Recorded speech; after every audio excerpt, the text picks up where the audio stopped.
আল্লাহ তাআলা দুনিয়ার মানুষদেরকে বলেছেন, ও দুনিয়ার মানুষেরা, আমি তোমাদের প্রত্যেককে একজন পুরুষ থেকে একজন নারী থেকে সৃষ্টি করেছি।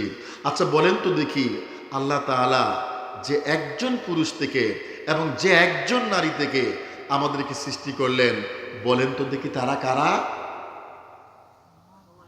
আদম আলাইহিস সালাতু ওয়াস সালাম এবং মা হাওয়া। আদম আলাইহিস সালাতু ওয়াস সালাম এবং ওনার স্ত্রী, এই দুজনের কথাই আল্লাহ রাব্বুল আলামিন বলছেন যে এই আদম থেকে এবং হাওয়া থেকে আমি তোমাদেরকে পৃথিবীতে কি করেছি? আমি তোমাদেরকে সৃষ্টি করেছি। তারপরে আল্লাহ রাব্বুল আলামিন বলছেন যে ওয়াজআলনাকুম শুউবান ওয়া কাবাইলা লিতাআরাফু। আল্লাহ পাক বলছেন এরপরে বিভিন্ন জাতি গোষ্ঠী রং বেরং বিভিন্নভাবে আল্লাহ তাআলা আমাদেরকে পরিচিত করেছেন। এটি জাস্ট পরিচয়ের জন্য, এর বাহিরে কোনো কিছু নয়।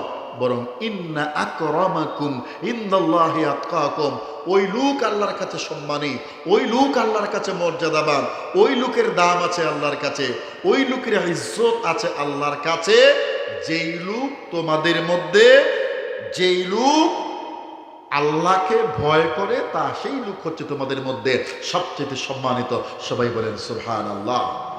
এই আয়াতে কারিমার মধ্য দিয়ে আল্লাহ তাআলা আমাদের সামনে অসাধারণ একটা দৃষ্টিভঙ্গি, একটা অতীব প্রয়োজনীয় একটা আলাপ, একটা আলোচনা, একটা দৃষ্টিভঙ্গি আল্লাহ তাআলা আমাদের সামনে তুলে ধরলেন।